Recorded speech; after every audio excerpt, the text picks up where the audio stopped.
Salut la communauté, j'espère que vous allez bien. Bienvenue sur ma chaîne La Fourmi Autonomiste.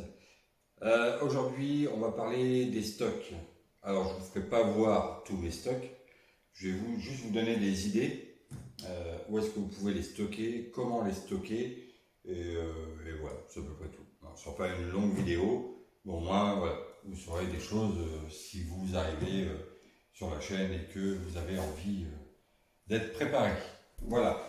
Alors, moi je mets ça dans les seaux hermétiques. Là on a du riz, c'est à l'envers, on a du riz. Je ne sais plus combien il y a dedans, 7 ou 8 kilos. Il y en a qui déchirent les papiers, qui mettent le riz directement dans les seaux. Moi je garde plutôt le sachet et je les entasse. Voilà. Alors je ne vais pas l'ouvrir pour éviter de faire rentrer l'air, qui peut faire rentrer des microbes ou des charançons, des trucs comme ça. Mais bon, voilà. Ça fait quand même, c'est des seaux de 10 litres. Des seaux comme ça, vous pouvez les récupérer, vous allez dans les grandes surfaces, vous allez en rayon boucherie, ou même chez les bouchers, vous leur demandez s'ils ont des seaux comme ça. Souvent, ce qu'il y a dedans, ce sont des saucisses, des merguez, tout ce qui est viande. C'est des seaux alimentaires, hein. Donc voilà, il n'y a aucun risque. Plutôt que d'acheter ça sur des sites où vous allez acheter ça, 5 seaux pour 60 balles, souvent ils les jettent. Voilà. Et vous avez tous les gabarits. Là, 10 kilos, j'en ai 5 ou 6, je crois. Et ensuite, vous avez le 25 kilos. Donc ça, c'est pareil. Ma femme qui travaille en vente de distribution, les bouchers les garde et puis ils me les ramènent. Et c'est hermétique, c'est alimentaire. Hein, je vous dis, dedans, il y a de la nourriture, c'est saucisses, tout ça. Voilà. Le seul hic, c'est que quand même vous le lavez, le seau s'est imprégné de l'odeur, donc c'est jamais super agréable. Moi, je mets une pointe de javel avec de l'eau, je nettoie, je laisse sécher, et puis malgré ça, ça reste quand même. Une fois que c'est bien sec, une fois que j'ai mes aliments, je m'achète un petit paquet de bouquets garnis. Voilà, ça sent le thym, le romarin. Une petite pensée pour le survivaliste français avec son petit accent qui nous fait voyager. Salut. Voilà, vous le mettez dedans et ça sent super bon. Voilà, vous avez plus cette odeur de viande, quoi. Donc dedans, dans le grand seau, moi, j'ai des pâtes, j'ai du riz, on peut tout mélanger. Mais je vous dis, moi, je ne les sors pas des emballages. Je les stocke bien comme il faut dedans pour gagner de la place. Et puis voilà. Après, j'ai d'autres seaux où je vous parlais dans une vidéo où j'avais une machine à évacuer l'air, là, à bien compresser. Je ne sais plus, j'ai perdu le nom. Et c'est pareil, j'ai un seau, il n'y a que de ça dedans. Il y a des gâteaux, il y a du café. Voilà, moi, mes stocks, je les fais comme ça, dans les seaux. Donc, café, riz, lentilles, donc gâteaux, chocolat. Tout ça, c'est des choses qui ne se périment pas. Le chocolat, il ne se périme pas. Il perd un peu en goût. Alors c'est comme les bouteilles d'eau que vous achetez, hein, ça ne se périme pas. Il y a une date de péremption, mais c'est obligatoire, c'est la loi française, je pense que c'est dans tous les pays pareil. C'est à consommer de préférence. C'est pas à consommer jusqu'au. Quand il y a marqué jusqu'au, c'est que tu ne peux pas aller au-delà, sinon tu vas être malade. Donc c'est à consommer de préférence. Pour l'eau, c'est indéfini. Elle perd en goût, mais c'est tout. Elle va quand même t'hydrater et faire le job. Bon, regarde pas des bouteilles d'eau pendant 10-15 ans, ça sert à rien. Enfin, si tu fais un roulement de stock, tu prends les plus vieilles dates, tu bois ou tu les manges et tu rachètes aux prochaines courses. Donc voilà. Souvent, je vois passer dans les commentaires, alors pas les miens, hein, ceux d'autres chaînes. Ouais, mais moi, comment je fais parce que je suis en appartement, j'ai pas de place, j'ai pas une pièce dédiée au stock. Pas de souci. Chez toi, tu as sûrement des coins de mur obligatoires. Alors, c'est pas super décoratif, mais regarde, là, tu vois, c'est un coin, d'accord? Hop, tu mets ça dans un coin, tac, tac, tu peux entasser jusqu'à ton plafond, et tu as 4 coins dans la pièce, et après, tu as d'autres pièces. Et honnêtement, ça prend pas de place.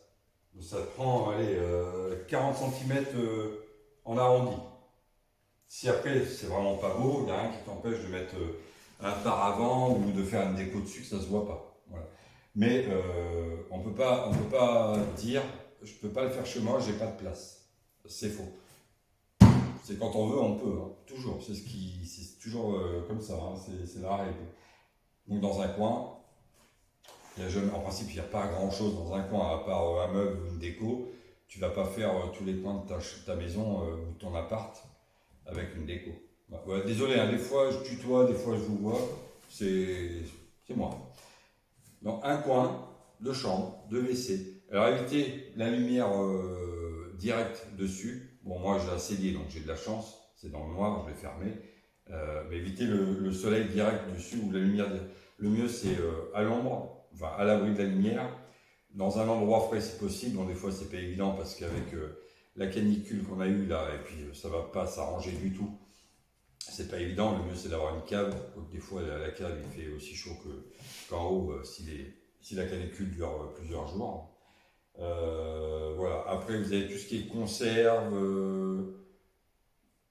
Il y a des conserves comme les lentilles, les spaghettis, les raviolis, tout ça. Enfin pas les spaghettis mais les raviolis, les plats cuisinés. Donc on trouve en conserve. Ça c'est pareil, c'est à vie. Il faut juste que les boîtes ne soient pas cabossées. C'est tout. Si vous voyez un petit poc sur la boîte, là vous l'achetez, hein. C'est pas la peine. Mais si elle est bien entretenue, enfin si elle n'a pas de choc, c'est à vie. Hein, pareil, à l'ombre et à l'abri de la chaleur. Ça, je cherche, hein, parce que des stocks, on peut en faire plein. De l'eau, pareil, essayez d'avoir, si vous pouvez avoir 6 mois d'avance, c'est pas mal. Moi dans mes seaux, j'ai 4 mois d'avance. Dans les seaux préparés, hein, voilà, c'est ça que je voulais vous faire voir, c'est que moi j'en ai préparé déjà. Voilà, il y a un seau, c'est pour 20 repas par personne. C'est ça, c'est ce que j'ai marqué. 20 repas pour une personne. J'ai à peu près 5 ou 6 seaux.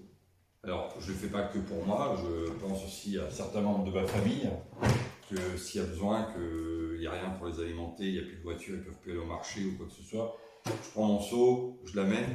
Je sais que pendant 20 repas, on va dire 10 jours, ils ont leur repas, à 2 repas par jour. Voilà. Dedans, il y a, c'est pareil, ça c'est vous qui faites votre sauce, hein. Dedans, il y a des petits déj, il y a un petit truc de café en soluble.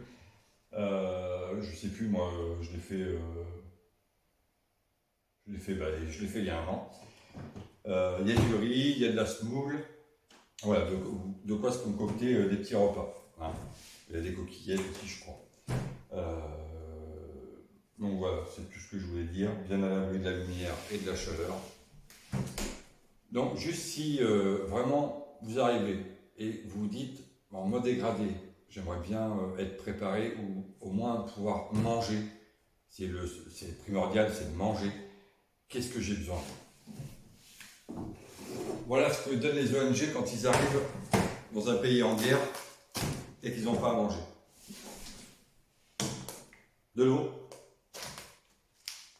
du contenant et un contenu. Voilà, c'est tout. Tu as de quoi faire chauffer, chauffer ton riz. Alors après tu vas me dire oui mais si on n'a pas de feu, c'est dans mes vidéos précédentes, tu as toujours un briquet sur toi, il y a toujours un moyen de faire du feu. Voilà. L'important c'est pouvoir boire, s'hydrater, faire bouillir, et puis c'est tout. La survie, elle se résume à ça, hein, les gars. C'est, voilà, hydratation et nourriture. Après, c'est de la préparation. C'est être prêt pour plusieurs mois, voire peut-être plusieurs années pour les plus aguerris, les survivalistes et autonomistes. Mais la base, c'est ça, hein. Donc voilà. Bon, bah, écoutez, cette vidéo, ça se termine. J'espère qu'elle vous aura plu. Merci de me suivre, c'est super sympa. Merci pour les nouveaux abonnés, c'est très très sympa. N'hésitez pas à me poser des questions, hein, je réponds à tout le monde, même négatif, ça permet d'avancer. Et puis voilà. Prochaine vidéo, elle sera peut-être dans le potager pour vous faire voir un peu voilà, ce que j'ai et ce que je compte réaliser. Et puis, c'est à peu près tout. Donc surtout, prenez soin de vous, attention à vous, mais n'oubliez pas, on ne sait jamais.